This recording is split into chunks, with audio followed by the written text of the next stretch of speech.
Bonjour chers téléspectateurs et bienvenue à votre émission hebdomadaire cette semaine dans Dautré, édition du 12 juin 2022. On va vous parler cette semaine d'une entrevue avec Dominique Anglade qui nous parle le chantier des régions, présentation rapide des diplômes qui ont été faits aux pompiers de la MRC de Dautré. Vous avez aussi une entrevue avec le directeur général du festival Mémoire et Racines et aussi une entrevue avec M. Yves Perron de son retour d'une mission qu'il a effectuée au Ghana à cause des parlementaires se sont rendus à un congrès national africain au Ghana et nous parle de ses réactions suite à cette présence. Donc, regardez ces émissions, regardez ces entrevues et à la semaine prochaine. Petit mot, deux petites réflexions.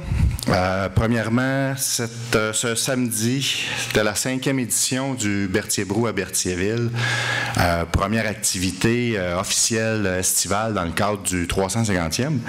On a été chanceux, on a fini par faire beau. Et il y a eu un rassemblement, je pense que c'est un des premiers beaux rassemblements depuis longtemps à Berthier. Bon, avec la COVID, évidemment. Puis je pense que les gens étaient très contents d'être là, très heureux. Pas de masque, de la bonne musique, de la bonne compagnie. Donc, on a vu beaucoup de sourires. Donc, on espère que les prochaines activités, on pourra fêter comme on l'a fait dans le premier événement. Donc, le Conseil procède à l'adoption du règlement sur les usages conditionnels. Le règlement d'usage conditionnel est suite au fort intérêt manifesté par les développeurs immobiliers. Il y a un désir d'assurer une cohérence et un développement durable du territoire de la ville. Donc, pendant les démarches qui sont initiées, qui vont se terminer vers décembre 2022, il y a un règlement transitoire qui est adopté. Règlement transitoire qui s'applique pour les usages multifamiliales. Donc, on parle des multiplex, des immeubles à logement. Fait que donc, à ça, le règlement zonage va faire en sorte qu'il n'y aura pas de permis qui va pouvoir être émis, sauf que le règlement d'usage conditionnel va pouvoir l'émettre à certaines conditions. Fait que donc, on parle de certains critères d'évaluation, soit de l'intégration urbaine, la gestion des eaux de ruissellement, il va y avoir la protection des arbres matures, le verdissement des terrains privés, la qualité d'architecture. Fait que tous ces critères-là vont être considérés et également le facteur de densité va être coté pour l'acceptation du projet. C'est sûr qu'il y a toute une procédure qui s'applique là-dedans. Puis il va y avoir présentation au comité consultatif d'urbanisme. Ce règlement-là, le projet va être possible aussi, il l'est présentement, mais le second projet va être aussi possible de le consulter sur le site web de la ville. Fait qu'il est présentement disponible. Rapport du maire des faits saillants du rapport financier. Donc, conformément aux dispositions de l'article 105.2.2 de la loi sur les cités et villes, je présente les faits saillants du rapport financier du rapport du vérificateur externe pour l'exercice se terminant le 31 décembre 2021, soit la firme Michaud-Clément. Donc, je vous en fais la lecture, puis c'est public. Pour tantôt, si vous voulez, vous pourrez poser des questions. Alors, rapport du maire pour le rapport financier 2021, conformément aux dispositions de... Je viens de le faire, évidemment. Réalisation 2021. Donc, pour les réalisations, sur les charges totales de 8,6 millions, un montant de 628 172 constitue des investissements à long terme et un peu moins de 4,1 millions qui résultent des frais pour les obligations incontournables ou des quotes-parts.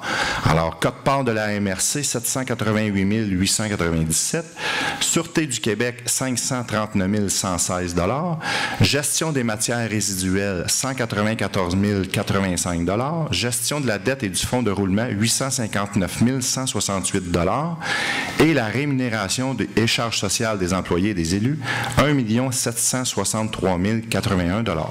En 2021, la Ville a commencé la construction d'un centre communautaire sur la rue de la Ferrière. Le tout sera finalisé en 2022. La Ville a procédé à l'acquisition du lot 3 450 601 appartenant à la fabrique près du terrain de tennis municipal, donc stationnement devant le terrain de tennis. Nous avons également procédé à l'achat d'un module de jeu au parc La Ferrière. Excédent cumulé, réserve financière et fonds réservés. Au 31 décembre 2021, l'excédent accumulé, les réserves financières et les fonds versés totalisaient 4,5 millions de dollars.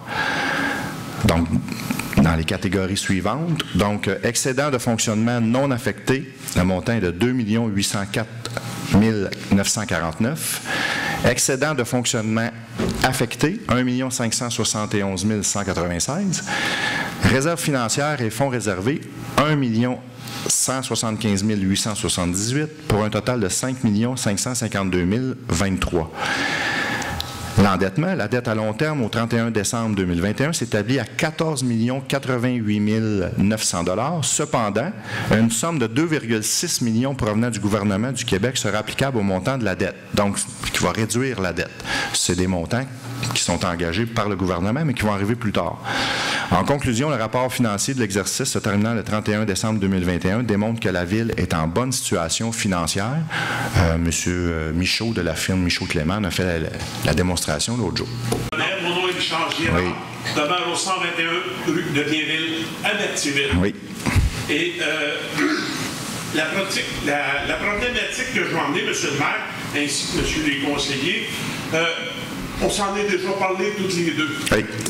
Puis, je suis pas menteur, puis je vous avais dit que je viendrais dans... Ah oui, puis je vous avais invité aussi.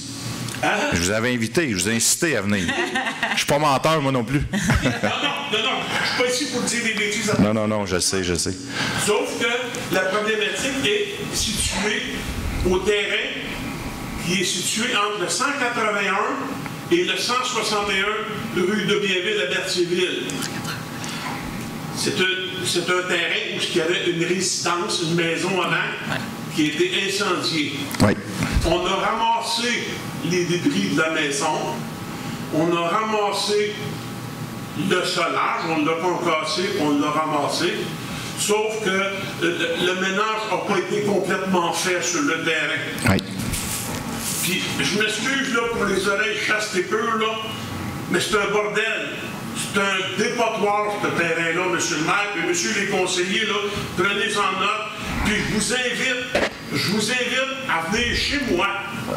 On va aller toutes les deux sur le terrain s'il faut, ou on va aller chez les résidents voisins de ce terrain-là, puis vous allez pouvoir constater que c'est un vrai dépotoir. Je propose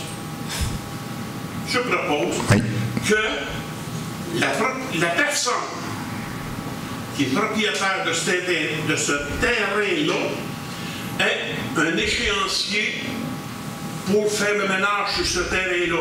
Je propose ça, qu'il y ait un échéancier de nuit pour que la personne fasse le ménage sur le terrain.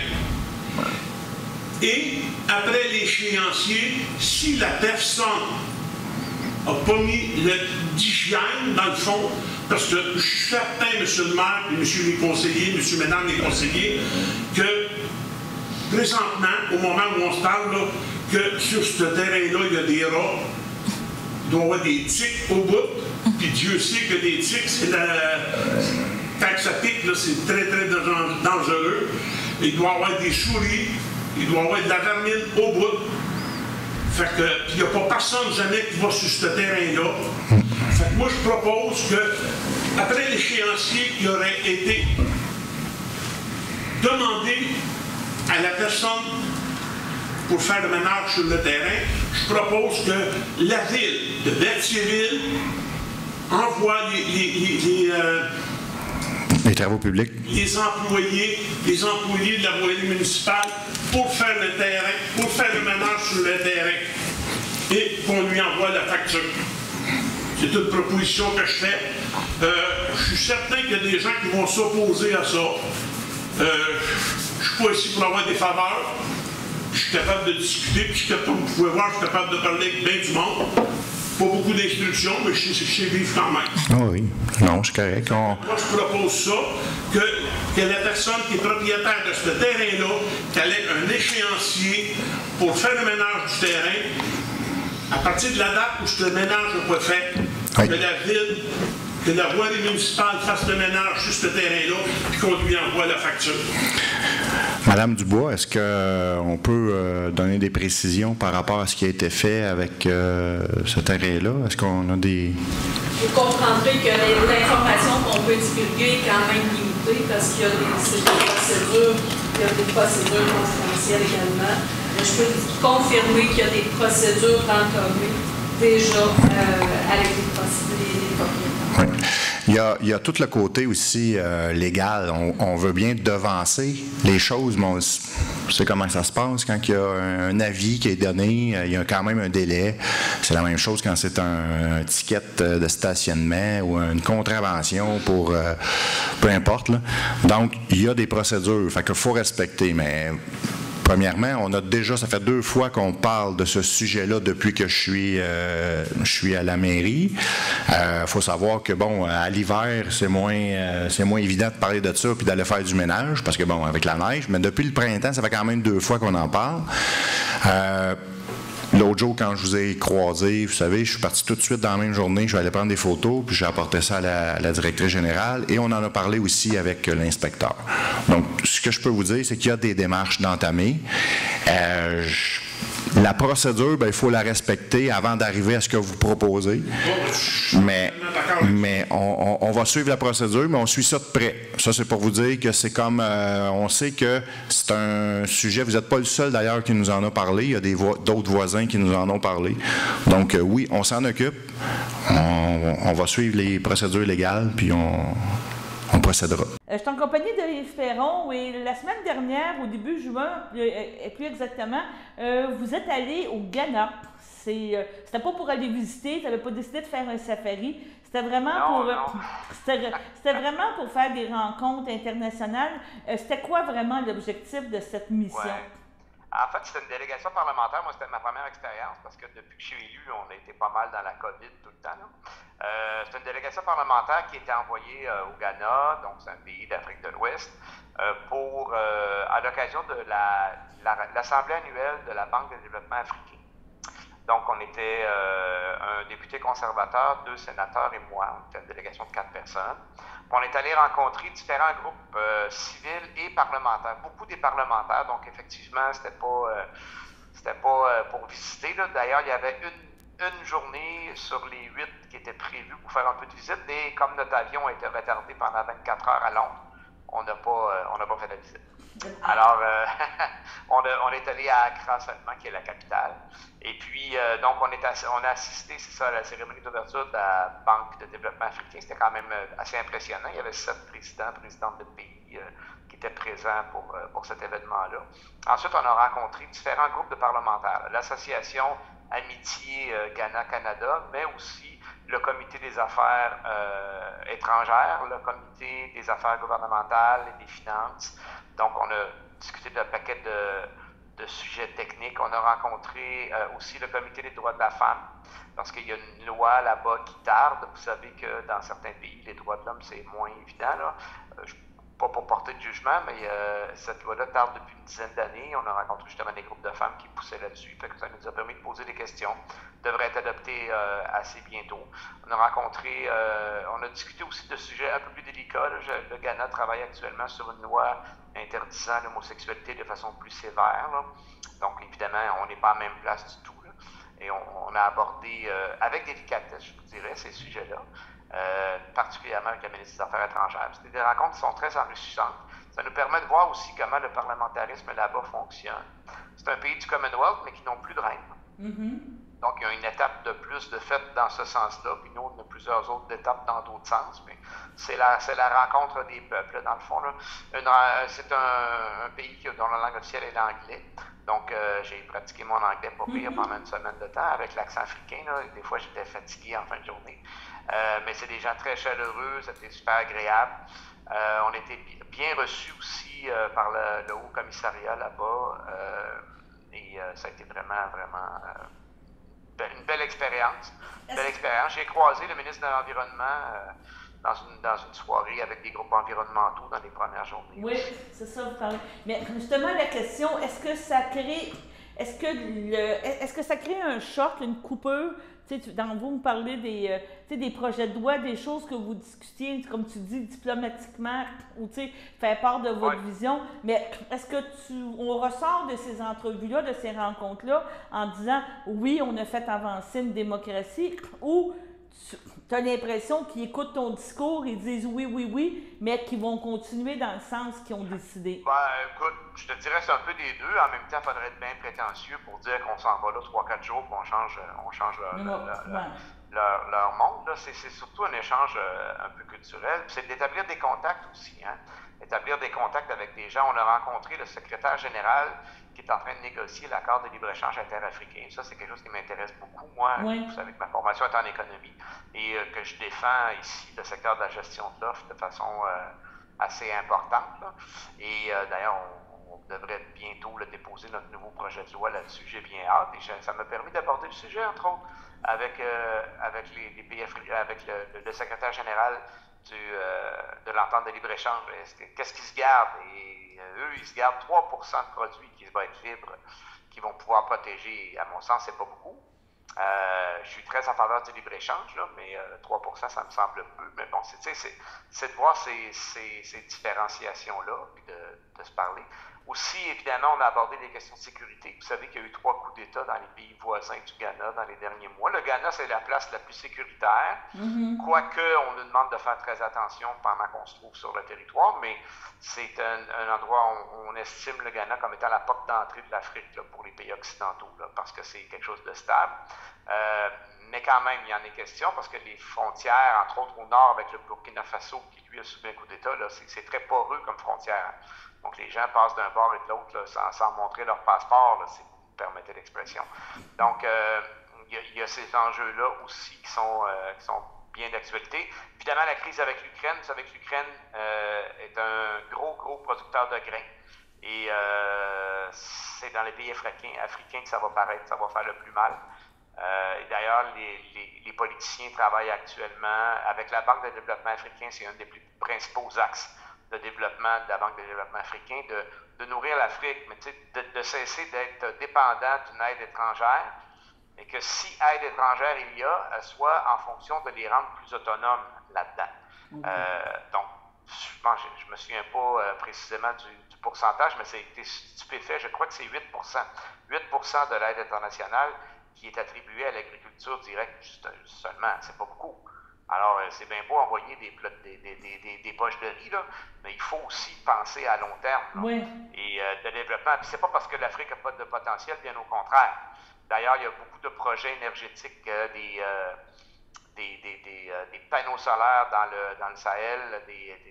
Il y a beaucoup de projets qui sont intéressants. Bien sûr, ils font encore aussi des projets d'exploitation de gaz naturel pour la transition, quoique ce ne soit pas l'idéal. Mais il y a un dynamisme important, puis je pense que la richesse de l'Afrique va s'exprimer dans les prochains mois, dans les prochaines années. Et il y a un partenariat qu'on peut avoir là, qu'on peut faire partie de ça aussi. Moi, c'est ça. Parce que là, tu me parles de l'Afrique et des pays d'avenir, c'est peut-être là que la jeunesse est la plus importante. Les jeunes vont être vraiment dans ce choix. Est-ce que vous avez... En même temps, ils vivent un exode de population important aussi. Donc, c'est des enjeux, c'est des enjeux. Mais il y a un partenariat à faire là, clairement. Et moi, je pense que le Québec peut se positionner. D'ailleurs, l'avantage d'être un député du Bloc québécois au fédéral, parfois les gens disent, ben oui, mais vous êtes indépendantiste, qu'est-ce que vous faites au fédéral? Ben, on défend les intérêts du Québec, on fait la promotion de notre monde, mais 2, ça nous donne aussi une tribune sur l'international, et moi, je peux parler du Québec. aux gens que je rencontre là-bas. Puis je leur explique notre projet aussi d'indépendance nationale pour le Québec. Ça crée des ponts pour l'avenir. Vous allez me dire, oh oui, mais là, il faut pas c'est croire. Mais en même temps, c'est petit pas par petit pas qu'on établit des contacts puis qu'on rencontre les gens. Voilà. Autre, est-ce que vous avez visité avez-vous vu des, je sais que l'OCDE ou les fonds canadiens là, sont souvent affectés à des projets. Êtes-vous allé visiter des choses comme ça que le Canada, on a participé? Pas suffisamment à mon goût, je vous dirais, parce que, comme je vous disais, c'était vraiment des rencontres à contenu politique du matin au soir, avec un horaire extrêmement serré, là, le temps d'échanger nos cartes d'affaires après l'heure, puis on partait à la course pour le prochain rendez-vous. Mais la dernière journée, on est allé dans une école, entre autres, qui a été démarrée avec les fonds de démarrage d'entreprise, en partenariat avec les fonds que l'aide canadienne est apportée là-bas. Et il y avait sur place un monsieur qui fabriquait du savon, une dame qui avait un salon de coiffure, une dame qui fabriquait des robes aussi, qui ont eu chacun leur tour des prêts de démarrage d'entreprise. Il y a un système de mentorat avec de coaching, si vous voulez, là, pour développer les services à la clientèle et ainsi de suite. C'était fort intéressant. Moi, j'aurais bien aimé visiter l'atelier de savon, mettons. On n'avait pas le temps là. Donc, c'était très rapide, mais cette expérience-là nous a permis aussi de sortir du centre-ville d'Accra et de voir aussi là, la vraie population. Et ainsi de suite. Donc, évidemment, ça ne ressemble pas du tout aux rues du Québec. Non, hein? Non, mais les enfants sont charmants, puis les gens sont très chaleureux, puis on a eu des très bons contacts. Vraiment, c'était super agréable. Au niveau de l'environnement, c'est toujours la question que je pose quand les gens se promènent un petit peu. Est-ce qu'il y a une conscientisation dans ces pays-là? Absolument, mais c'est souvent dans les rencontres avec les politiciens ou avec la Banque de développement africain, on identifiait que l'Afrique est responsable d'un très faible pourcentage du réchauffement climatique, peut-être 5%, même pas, mais c'est eux qui en subissent les plus grandes conséquences parce qu'ils sont les moins développés, sont les pays les plus chauds, donc où l'impact se fait sur la sécheresse et ainsi de suite. Donc, ils sont très sensibilisés à ça et les projets d'investissement, comme je vous disais tantôt, les panneaux solaires, il y a des projets pour l'irrigation des terres aussi de façon permanente. Et il y a une bonne sensibilité à ça, mais c'est pour ça aussi que je pense qu'il faut qu'on soit là. Il faut qu'on soit là pour apporter une aide qui soit cohérente et structurante. Pas juste une aide pour dire, je t'ai donné à manger, je me sens bien, je me couche puis je dors. C'est plus des investissements à long terme. Mais je pense que ça peut même, l'aide internationale, des fois, les gens disent, oui, mais il y a des choses qui vont mal ici. Oui, mais ça peut même être positif à long terme pour nos entreprises qui se déplacent là. Le potentiel de rendement sur les investissements en Afrique est énorme. L'enjeu, c'est beaucoup, comme je l'ai mentionné tantôt, la sécurité. Une des étapes, d'ailleurs, qui sont à faire, c'est dans des travails là-dessus sur des projets de loi au Parlement du Ghana, c'est justement de sécuriser les investissements qui proviennent de l'étranger. On est super bien reçus, là, je vous ai lancé ça un peu en vrac tantôt, mais on a été reçus aussi au Parlement du Ghana, on a rencontré le président de la Chambre, et le fonctionnement de la politique, c'est pas pareil comme ici, là, donc c'est bien intéressant de discuter, là. Les ministres ne sont pas députés non plus, ils ne peuvent pas redevenir députés par la suite, tout comme le président de la Chambre. Donc, il y a des similarités, il y a des choses qui ne sont pas pareilles. Et c'est bien, moi j'ai trouvé ça très enrichissant sur le plan personnel. C'est sûr que un peu fatigant, parce que c'était 8 jours avec beaucoup d'avions. Tu as les décalages et tout. C'est ça, c'était la semaine de relâche parlementaire. Fait que moi, ça m'a coupé un peu aussi de mes activités que j'avais prévu faire en circonscription pendant cette semaine-là, puis de faire une petite pause. Fait que là, la suite de la session parlementaire, ce soir, on siège jusqu'à minuit encore. Là. Ah oui, mon Dieu. Oui, c'est ça. Fait que c'est un peu intense, mais je ne suis pas là pour me plaindre. C'est un beau privilège que j'ai eu de représenter le Québec à l'international comme ça. Ça termine, vous terminez dans 2 semaines, dans 3 semaines? On termine le 23 juin, en théorie, évidemment. L'Alliance NPD libérale pourrait arriver à tout moment avec une motion mammouth là, qui met un terme aux travaux et qui adopte tous les projets de loi qui sont en cours d'adoption, mais pour l'instant, là, on n'a pas de vent de ça, donc ça devrait se poursuivre jusqu'au 23 juin. Bon, on va vous souhaiter une très bonne fin de session, bon marathon, bonne soirée, puis on se reparle. Merci beaucoup. Merci, bye-bye. Bye-bye. Je suis en compagnie de Mme Dominique Anglade. Bonjour, Madame. Merci d'accepter de venir nous parler ici sur les ondes de CTRB. Merci beaucoup de m'accueillir. Je suis très contente d'être avec vous. D'accord. On va vous présenter quand même. Vous êtes député de Henri Sainte-Anne et le chef du Parti libéral du Québec. Et ça depuis mai 2020. Déjà, c'était une expérience sûrement à vivre. Vous l'avez vécu en pandémie, mais le fait d'être dans le fond encore là, de briser des murs de verre ou des plafonds de verre, comme on dit, ça doit avoir été toute une expérience à vivre. Bien, c'est ça, c'est une expérience, puis c'est loin d'être une expérience typique dans le sens où, comme on était en pandémie, moi j'ai appris que je devenais chef sur Twitter. Hein, il n'y a pas eu de congrès, il n'y a pas eu de rassemblement. Ça s'est fait très à la va-vite parce qu'on n'avait pas le choix, on était en période de pandémie. Donc, c'est une expérience très différente. Puis c'est aussi le fait que pendant 2 ans, tu n'es pas nécessairement capable d'aller sur le terrain, de voir le monde, d'aller jaser, d'aller changer. Puis ça, c'est sûr que ça m'a beaucoup manqué.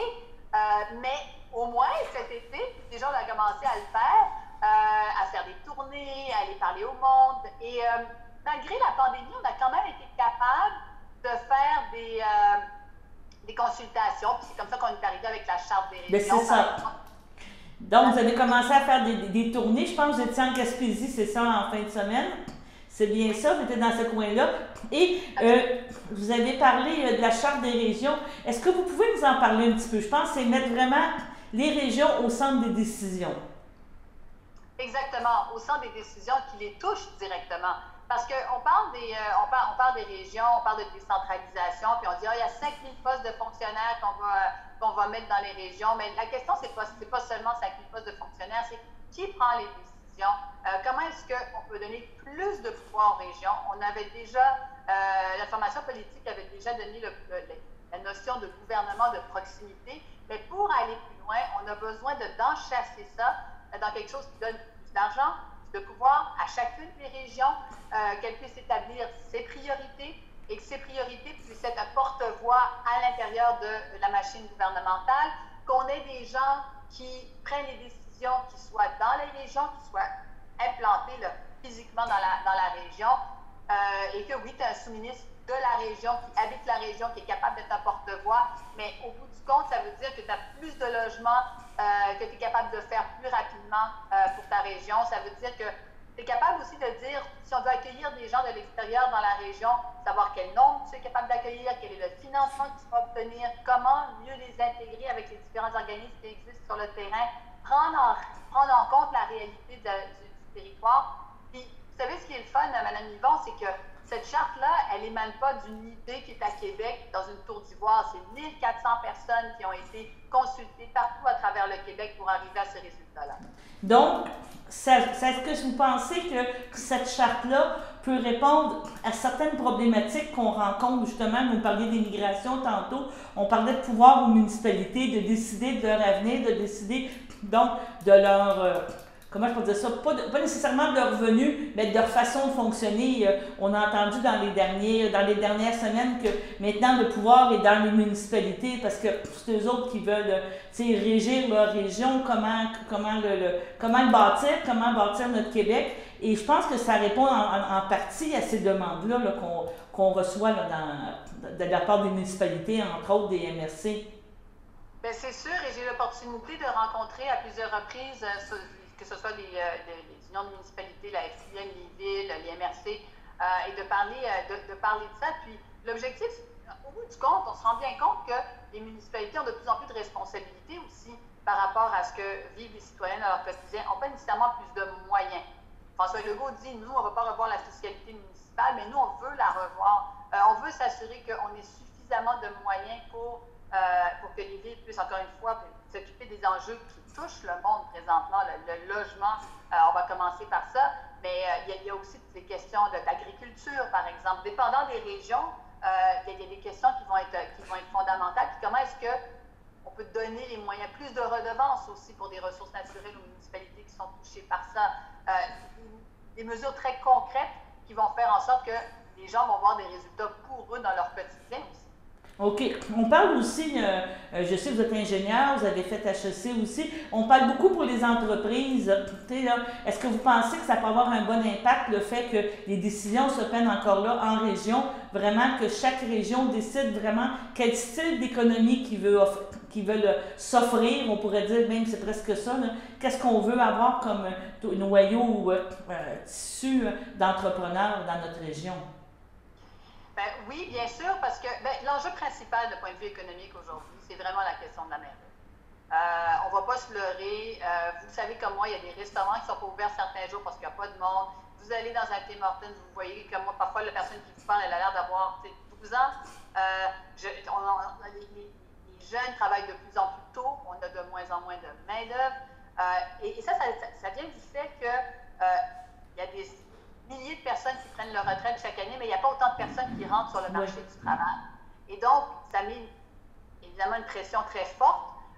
Et là, aujourd'hui, ce problème-là, c'est une véritable crise de la main-d'œuvre qu'on vit. Et si on ne réagit pas à ça, François Legault ne la reconnaît pas. Il dit que c'est une bonne nouvelle parce que les gens sont obligés de se transformer. Mais ce n'est pas une bonne nouvelle lorsqu'on regarde, par exemple, dans la région de la Naudière, qu'il y avait 28 000 personnes qui n'avaient pas accès à un médecin de famille. Il y a 4 ans, puis qu'aujourd'hui, on parle de, je pense qu'on parle de plus 34 000 personnes de plus qui n'ont pas accès à un médecin de famille. Donc, c'est énorme les chiffres, et c'est aussi parce qu'il y a des pénuries partout, et ça touche les services à la population, ça touche l'éducation, ça touche la santé, puis ça touche la main-d'œuvre dans le milieu économique, également des entreprises qui disent, moi, ça me prend du monde, puis j'en ai pas, qu'est-ce que je fais? Est-ce que je délocalise? Puis, vous savez, aujourd'hui, Mme Yvon, là, il y a 15 des entreprises qui délocalisent leurs opérations à l'extérieur du Québec parce qu'elles disent qu'elles ne sont pas capables d'avoir suffisamment de main-d'œuvre ici. Ça, c'est pas bon pour nous. Non, c'est ça. Puis je vous félicite de parler de notre problème de médical et de santé parce que justement, à Berthierville, nos vieux médecins nous ont quittés, que c'est vraiment une très, très grosse problématique, là, accueillir un nouveau médecin. Présentement, on est en mode de séduction. Je pense que la petite séduction, c'est rien par rapport à la séduction qu'on essaye d'avoir des médecins. C'est vraiment une très, très grande problématique d'avoir accès à justement des services et des choses dans le coin ici.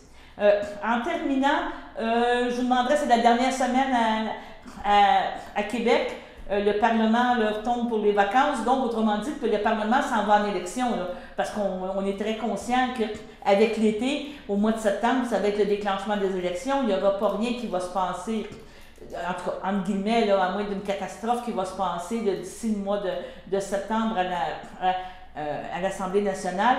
C'est quoi vos attentes? C'est quoi vous avez comme plan, justement, d'ici le mois de septembre? Bien, moi, je vous dirais que ce qu'on veut, là, on veut pas diviser les Québécois, on veut les rassembler. Très tanné de la politique de division de François Legault qui cherche une chicane avec Ottawa présentement sur la question de l'immigration, puis que ça a une atteinte par rapport à notre nation. La réalité, elle n'est pas là du tout. On a de véritables crises. La crise de l'inflation, les gens ont besoin d'avoir plus d'argent dans leur poche. François Legault a dit, donnez un chèque de 500$, puis peut-être si je suis élu, vous allez avoir un autre chèque de 500$. On ne peut pas gérer comme ça. Il faut qu'il y ait des choses structurantes qui soient mises en place. On a proposé une allocation pour les aînés de plus de 70 ans, où on dit 2 000$ par aîné, non imposable chaque année, au 4 octobre. Avec un gouvernement libéral. Pourquoi? Parce que les aînés veulent rester chez eux, ils veulent pouvoir avoir accès à plus de soins, à la maison. La meilleure maison pour les aînés, c'est la vôtre. Ce sont des mesures concrètes. Les services de garde, on n'en a pas parlé, Mme Yvon, mais il y a plein de personnes qui ne retournent pas sur le marché du travail parce que ce n'est pas un service de garde adéquat. Nous, on dit que le service de garde, ça doit être un droit à 8,70$ par jour, que tout le monde puisse y avoir accès. Alors, ce sont des mesures qui sont très concrètes, puis en même temps, toute la question de la lutte au changement climatique, un grand projet de développement économique que l'on veut mettre de l'avant qui s'appelle ECO. ECO pour écologie, ECO pour économie. Ça fait partie des éléments qui vont faire en sorte qu'on va continuer à créer de la richesse justement pour pouvoir payer tous les enjeux dont on parlait un peu plus tôt. Donc, c'est ça la vision du Parti libéral, la vision du Parti libéral du Québec pour notre avenir. Puis ça ne peut pas être d'aller de distribuer des chèques de 500$, puis ça ne peut pas être d'aller faire des batailles avec Ottawa. Là, ce qu'on a besoin de faire, c'est de régler nos enjeux ici et maintenant. D'accord. Donc, on va vous souhaiter une très bonne fin de session. Ça se termine vendredi et on pourrait dire bonne pré-campagne. Vous avez sûrement prévu de vous promener encore dans les régions toute la période estivale. Puis au plaisir de rencontrer votre candidate ici dans Berthier. Bien, parfait. Mais merci beaucoup, hein, c'est très apprécié. Merci beaucoup. Merci. Bye-bye. Au revoir. Merci, Mme Anglade, c'est bien apprécié. Merci à vous, c'est au plaisir alors. En tout cas, comme je vous dis, avec votre attaché, avec votre collaboratrice, gênez-vous pas, envoyez-moi des courriels, des choses, puis ça va nous faire plaisir de vous accueillir, même dans nos studios quand vous passerez dans le coin. Là. Ça nous fera plaisir de vous recevoir. Merci. Merci, hein? Bye-bye. Je suis en compagnie de Caroline Séguin de la CEF Lanaudière et cette semaine, on a décidé qu'on parlait de déménagement. Je pense que c'est le thème du mois je pense que c'est très d'actualité. Ceux qui ont à déménager, que ce soit un gros déménagement, un petit déménagement, vous avez quelques trucs à nous parler là, pour qu'on puisse faire un bon déménagement harmonieux et calme et pas stressé. Oui, bien c'est ça, hein? Un déménagement, vous venez de dire, c'est stressant, c'est fatigant, ça peut à la limite être épuisant aussi. Et la meilleure façon en fait, il y a 2 mots à retenir, c'est préparation et organisation. Donc, moi, les petits trucs, c'est pour vous éviter de payer des frais supplémentaires. On sait souvent les déménageurs sont payés à l'heure. Donc, si on se prépare bien, à ce moment-là, ça va être beaucoup plus rapide et si on est organisé aussi. Donc, il y a des choses à faire dès maintenant. C'est sûr que si vous n'avez pas déjà loué votre camion, vous n'avez pas déjà réservé vos déménageurs, faites-le au plus vite. C'est vraiment le temps de le faire. Vous êtes à moins une. Ben, oui, presque. Donc, sinon, une fois que ça c'est fait, on ne reviendra pas là-dessus parce que normalement, la majorité des contrats sont déjà signés de toute façon. Donc, pour éviter des frais supplémentaires, il faut se préparer dès maintenant. Donc, dès maintenant, on peut déjà commencer à faire 5 à 10 boîtes par jour. Là. On y va avec le saisonnier, ce qu'on n'utilise pas ou très peu. Les vêtements d'hiver, là, on peut s'en débarrasser déjà, les mettre dans une boîte, ça sera déjà fait. Donc, graduellement, ce qui fait qu'on ne sera pas si épuisé que ça rendu au jour J. Donc, ça va nous permettre aussi de faire le ménage. Qu'est-ce qu'on jette? Qu'est-ce qu'on recycle? Qu'est-ce qu'on donne? Qu'est-ce qu'on amène avec nous? Et évidemment, dans la préparation, on pense à être organisé, les 2 mots. Donc, on indique clairement sur nos boîtes-là où seront déposées ces boîtes-là dans notre logement ou notre maison future. Donc, ça va être le garde-robe d'entrée, ça va être la chambre principale. Et on peut aussi faire ou mettre un petit descriptif du contenu de la boîte. Est-ce que ce sont les vêtements d'hiver? Donc, c'est une des boîtes qu'on va déballer en dernier. Alors, on peut aussi s'informer dès maintenant pour les changements de compte. Je pense à l'hydro, aux télécommunications ou encore le courrier. Donc, les procédures, quand est-ce qu'on appelle le dernier appel pour dire qu'on déménage. Donc, on s'informe de voir c'est quoi les procédures. 1 à 2 semaines avant le déménagement, là, on peut confirmer avec les personnes qui vont nous donner des coups de main. On peut confirmer aussi avec la compagnie de déménagement l'heure et toutes les modalités qu'on avait réservées avec eux. L'idéal, c'est d'avoir quelqu'un au départ, quelqu'un qui est là pour le déménagement et quelqu'un qui est là aussi à l'arrivée, donc pour tout orchestrer ça. 2-3 jours avant, on démonte tout ce qui est démontable. On voit des fois le déménageur est obligé d'attendre ou de démonter eux-mêmes certains meubles. Donc, tout ce qui est démontable, on le fait et on garde les outils proches. On ne sait jamais, on peut en avoir besoin la journée même. On réduit aussi au minimum la vaisselle, les serviettes, les vêtements qu'on a à utiliser. Donc, 1-2 semaines avant, on réduit ça au minimum et on pacte tout ça, on met ça dans des boîtes. La veille, on débranche nos appareils, évidemment, ceux qui sont débranchables, peut-être pas le frigo tout de suite. On fait une dernière brassée de lavage, on enlève les rampes d'escalier, on enlève les portes qui pourraient gêner. Le matin même, on va évidemment vider le frigo, le laver par la même occasion. On va aller placer des bornes. Si on doit réserver un stationnement ou on réserver un espace pour le camion, on peut aller passer des petites bornes ou des petits cônes pour justement indiquer aux gens de ne pas stationner là lorsque le camion arrivera. On déménage aussi, évidemment, soi-même tous ces objets de valeur ou encore ces documents le plus importants, ça, on le garde pour nous. Et puis, si jamais, on souhaite que tout aille bien, là, mais si jamais, par exemple, le camion n'est pas là à l'heure convenue, à moins qu'on vous ait... Bonsoir tout le monde. Je suis content de vous voir ici ce soir. C'est le fun d'avoir des gens en aussi grand nombre. Ça fait longtemps qu'on attendait cette soirée-là de remise de diplôme. Je veux dire merci. Tout le monde d'être présent. Bonjour tout le monde. Bonjour, M. le Président. Mesdames et Messieurs les élus, membres de l'État-major, pompiers et pompières présents ce soir. Mais je veux souligner la présence de Daniel, M. Daniel Brazeau. Parce que la plupart des gens qui reçoivent un diplôme ce soir, c'était Daniel qui était le directeur au moment que ces gens-là ont fait la formation. Puis je trouvais ça important que Daniel soit là à la remise de diplôme de ces gens-là. En 2020, avant la pandémie, Daniel nous avait avisé, on était dû pour faire une remise de diplôme. Malheureusement, il y a eu une pandémie. Il y a quasiment des diplômes qui ont pu dépoussiérer pour les remettre. Il y en a qui ont quand même quelques années. On voulait organiser cet événement-là, mais on n'a pas pu. Donc, je vais commencer par m'adresser à nos médaillés ce soir. Recevoir une médaille ou une barrette, c'est un signe de longévité. C'est un signe de gens passionnés qui sont tombés dans la marmite quand ils étaient jeunes. Les citoyens de la MRC et de vos villes respectives, parce que ces gens-là étaient pompiers bien avant la création du service d'incendie de la MRC, vous disent merci. Merci pour votre temps, votre dévouement et l'expérience que vous avez au service d'incendie. Il s'en est passé des choses dans le monde des pompiers depuis 20 ans, 30 ans et 40 ans. À la blague, de temps en temps, qu'il y a eu une révolution dans le monde de l'incendie, mais c'est pratiquement ça. C'est plus les mêmes feux, c'est plus les mêmes bâtiments, c'est plus les mêmes techniques que le 40 ans. Mais en déplaise à ceux qui vont recevoir une médaille de 40 ans. Il s'est passé quand même beaucoup de choses dans les 40 dernières années. Vous avez su vous adapter et toujours vouloir apprendre. Le nombre d'heures de formation et d'entraînement de chacun ne se compte pas. J'espère que vos collègues pompiers vont s'inspirer de vous et faire d'aussi longue carrière, car être pompier à temps partiel, c'est exigeant.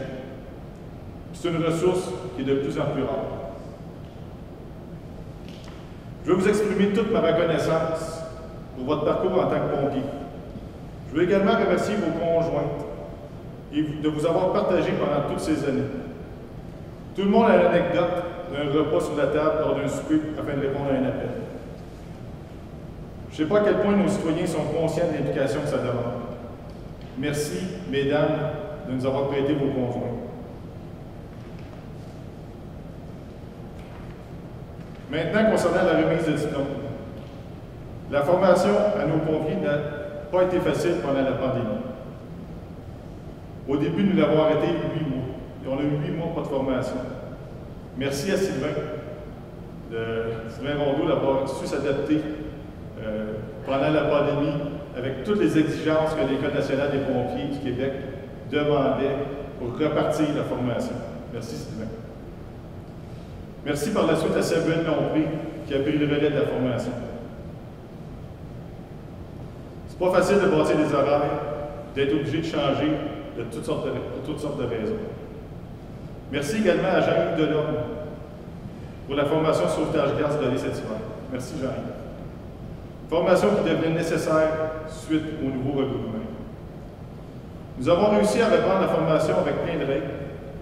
Cela a fait en sorte que plusieurs autres pompiers ont été formés et reçoivent un diplôme ce soir. Merci à vous, pompiers, pompières et pompiers, pour votre temps, les soirs et la fin de semaine. Merci pour votre compréhension lorsque la formation a été arrêtée et des règles demandées lors de la reprise. Merci car ça n'a pas été facile. D'avoir une famille, d'occuper un emploi à temps plein, d'être pompier à temps partiel, puis pour en rajouter, suivre la formation. Les diplômes que vous recevez ce soir sont mérités et pensez à tous les sacrifices que vous avez faits. Il y a de la formation de base pour être pompier, mais plusieurs d'entre vous ont plusieurs formations qui se sont rajoutées. Ces formations sont volontaires, mais nécessaires pour le fonctionnement du service d'incendie. Personne ne vous oblige à être présent à une formation spécialisée les fins de semaine, mais vous avez répondu présent. Il y a les formations qui donnent un diplôme, mais il y a aussi tous les entraînements mensuels et les formations supplémentaires. Par exemple, cet hiver, tous nos officiers ont reçu la formation d'officier en gestion en santé et sécurité au travail, donnée par le Collège Montmorency. Plusieurs fins de semaine afin d'atteindre un but, réussir à améliorer le service d'incendie et par le fait même le service à la population. Encore une fois, merci aux conjoints et conjointes de vous partager comme pour nos médaillés. Je regarde à certains d'entre vous qui allaient recevoir plusieurs diplômes et je me dis, dès que la famille a été patiente. La population de la MRC vous dit merci. Pour les jeunes pompiers, regardez nos médaillés et inspirez-vous d'eux. Je vous souhaite d'aussi longue carrière et de continuer à vous spécialiser. Il va encore avoir des formations et mon souhait, c'est que vous soyez toujours présents à celle-ci. Profitez de ce moment, c'est votre récompense. Merci. Gens du service de sécurité incendie, dans les médias, chers invités de la MRS, bonsoir.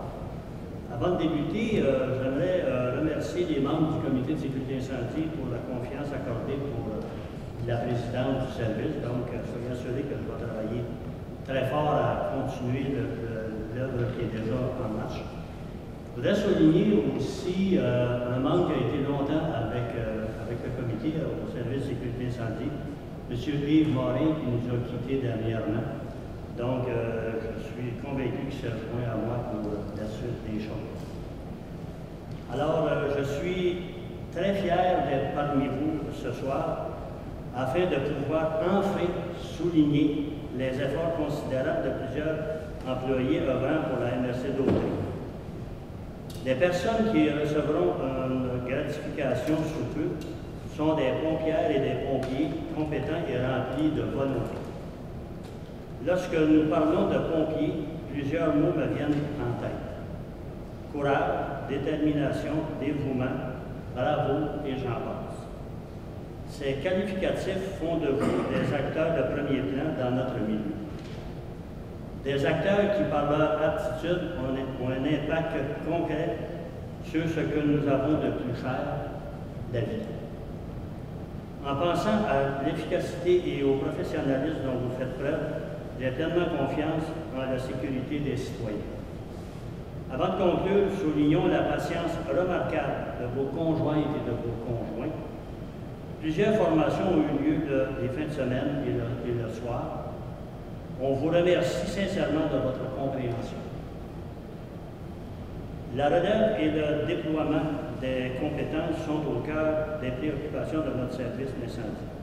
En tant que maire, je vous assure que sincèrement que le sentiment de sécurité de nos citoyens est de grande priorité. Sur ce, félicitations à celles et ceux qui seront honorés ce soir.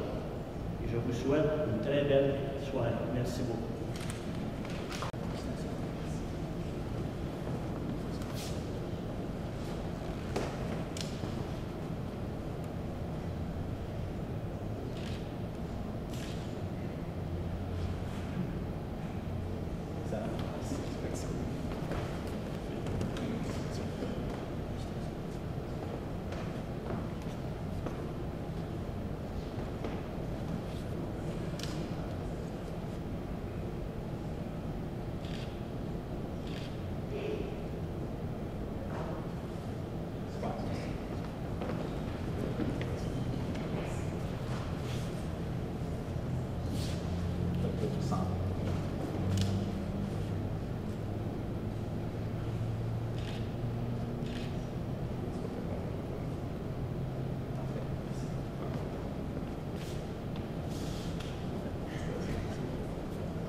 Merci. C'est bon? Très bon, oui.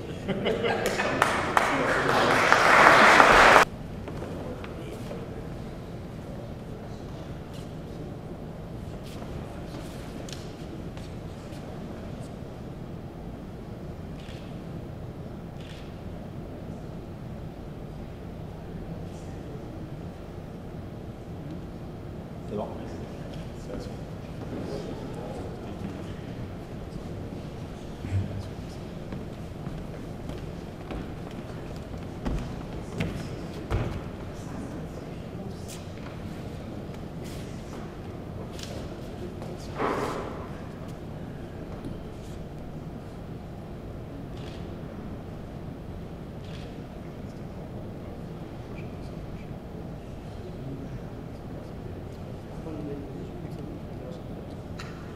C'est bon.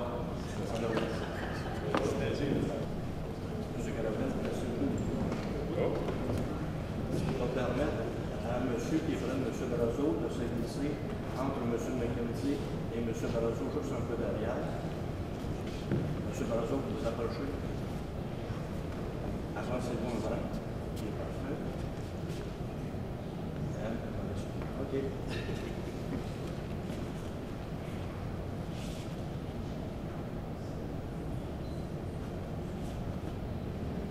C'est lequel qui était bien, ça doit être moi.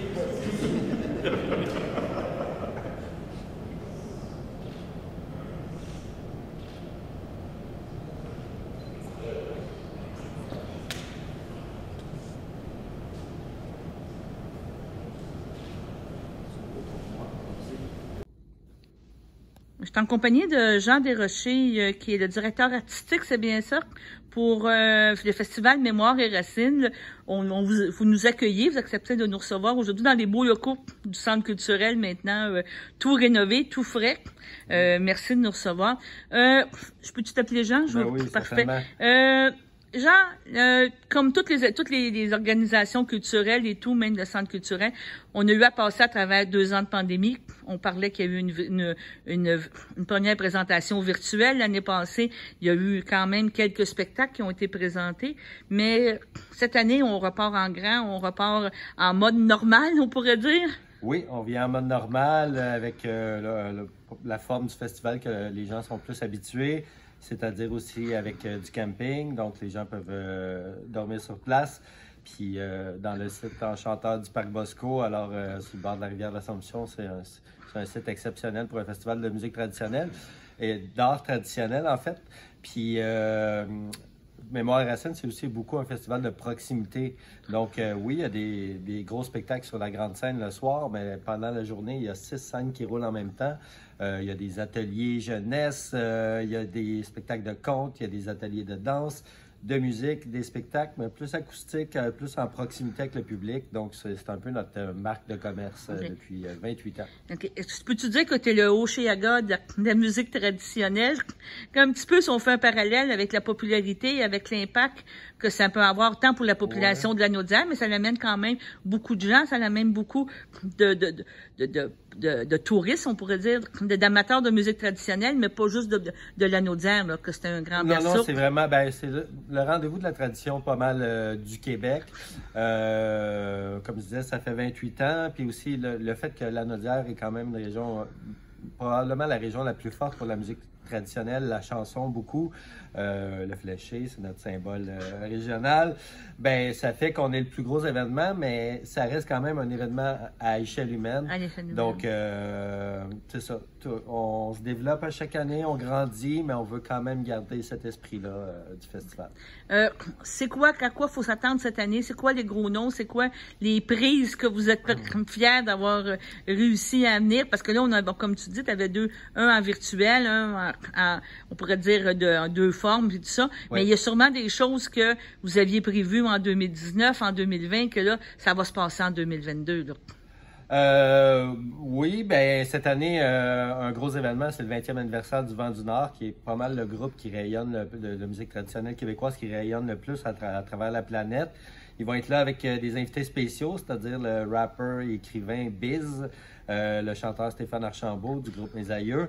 Il va y avoir un quintet de cuivre aussi qui s'appelle Groove and Brass. Ça, c'est le samedi soir. Sinon, le vendredi soir aussi, il va y avoir le groupe Bon Débarras, récipiendaire du Félix de l'année en musique traditionnelle, du prix Opus, qui va être avec une invitée spéciale, Joséphine Bacon, la poétesse Inou. Et sinon, les Grands Hurleurs aussi, qui vont fermer le festival le dimanche soir. Sinon, dans les points forts cette année, puis ça, on en est très fiers, il y a beaucoup d'artistes femmes. Féminines. Féminines, je veux dire, il y a 15 ans, 20 ans, on n'aurait pas pu faire ça parce qu'il y en avait moins, mais des nouvelles générations, il y en a de plus en plus. Fait que, puis il y en a plein de très talentueuses. Alors, il y en a beaucoup cette année. Il y a aussi plus d'artistes autochtones. On a 6 artistes autochtones. On a du chant de gorge inuit, la danse du cerceau avec une artiste Mohawk. On a du conte Atikamek, Joséphine Bacon dont j'ai parlé plus tôt. Puis sinon aussi une belle place aux communautés culturelles parce que Mémoire et Racines, dès ses débuts, c'était tradition d'ici et d'ailleurs. Donc, qu'est-ce que tu me dis, c'est que il y a une belle continuité, il y a un engouement de plus en plus. On sait qu'au Cégep, ici à la Naudière aussi, il y a des cours, il y a une formation là, en musique aussi qui est offerte. Donc, il y a toujours une relève. Là. Donc, on s'enligne, comme tu viens de parler, beaucoup de femmes, mais il y a une relève là, qui est présente puis qui veut se faire connaître. Là. Il y a beaucoup de jeunes qui en font. Puis aussi, j'ai oublié de le mentionner, mais Mémoire et Racines, c'est vraiment un événement intergénérationnel. Puis la tradition, c'est ça, tu sais, c'est la passation d'une génération à l'autre. Fait que, il y a ça, tu sais, l'événement est à la fois très familial et très festif, et les deux se conjuguent très bien, parce que après les spectacles en fin de soirée, quand ça termine à 11h, là, c'est les cercles de chansons, puis c'est les jams de musique qui s'improvisent un peu partout. Puis, dans le public, il y a beaucoup d'amateurs qui pratiquent de façon amateur, mais il y en a des très, très talentueux qui ont un répertoire de chansons, des fois qui viennent de leur famille. Donc, ça s'invente pas, le public de Mémoire et Racines, puis c'est dû au public de la Naudière où la tradition est très vivante encore. Ça. Donc, et c'est important encore, comme tu viens de me dire, que ça soit transmis. Les grands-parents, les parents transmettent aux enfants, puis c'est important, ça fait partie de notre culture, on pourrait dire. Tout à fait. Culture, on avait des soirées canadiennes, il y a 40 ans, là, peut-être tu étais plus jeune, mais tu sais, nous, on se souvient de ça. J'en ai quand même écouté des soirées canadiennes, puis c'est important dans l'histoire de la musique traditionnelle, cette émission-là. C'est sûr que aussi on essaie on est super fiers de la ceinture fléchée, tous ces symboles-là. On essaie aussi quand même de travailler l'image parce qu'il y a quand même des clichés qui viennent avec la musique et les arts traditionnels, des fois qui sont péjoratifs, puis des retourner de manière positive parce que on a une très belle tradition. Oui, c'est ça que je veux dire. On a des belles racines, comme tu dis, ton festival Mémoire et Racines, et je pense que on va souhaiter une longue vie à ce festival-là pour faire connaître, comment je veux dire, s'approprier ces racines-là, parce que c'est important de transmettre la tradition. On parle beaucoup d'autres traditions, mais ces traditions-là sont très importantes et doivent continuer dans le temps. Là. Dans le temps, puis comme je disais tantôt aussi, ces traditions d'ici et d'ailleurs, fait que c'est ouvert sur le monde, tu sais. Si je pense un peu à la programmation cette année, on va avoir des artistes de Suède, du Danemark. On va avoir une superbe chanteuse d'origine malienne qui s'appelle Jelly Tapa, qui va jouer samedi soir. On a un groupe de l'Ouest canadien de McDade's. Donc, ça a toujours été comme ça aussi, Mémoire et Racines. Le folklore québécois, la musique traditionnelle a sa place sur la planète, puis accueille aussi le reste de la planète. Donc, peux-tu nous rappeler juste les dates au mois de juillet? Du 27 au 31 juillet. Beau temps, mauvais temps? Beau temps, mauvais temps. Et ça a lieu au Parc Jean-Bosco, comme on dit, là? Oui, puis les 2 premières journées aussi, ça commence au centre-ville de Joliette, à Notre-Dame-des-Prairies aussi, il y a des présentations. Donc, j'invite les gens à aller voir sur le site mémoireracines.org pour toute la programmation. Et les billets, les billets, on peut venir chercher ici au centre culturel ou c'est directement sur... Les deux directement en ligne. Il y a des billets à la journée, il y a le passeport pour la fin de semaine qui est avantageux, je le conseille. Vivre l'expérience au complet. OK. Bon, ben, je te remercie beaucoup. On va souhaiter du bon temps. Je sais que ça doit être préparé, doit être déjà commandé, là. Le soleil est déjà commandé. Les chapelets sont encore c'est ça. As-tu vu, c'est une autre belle tradition, tu sais, quand tu viens oui. de me parler de ça. Ouais. Ça me fait penser à une autre tradition. Puis, on va souhaiter un beau succès, là. Puis, un bon retour. Mais je pense que cette année, tous les festivals, toutes les activités reviennent en force et reviennent encore plus fort, je te dirais, plus... les gens y ont hâte. Ça va être vraiment les retrouvailles du milieu, là. C'est ça. Ouais. Bon, ben, je te remercie. Merci Bye-bye. à toi.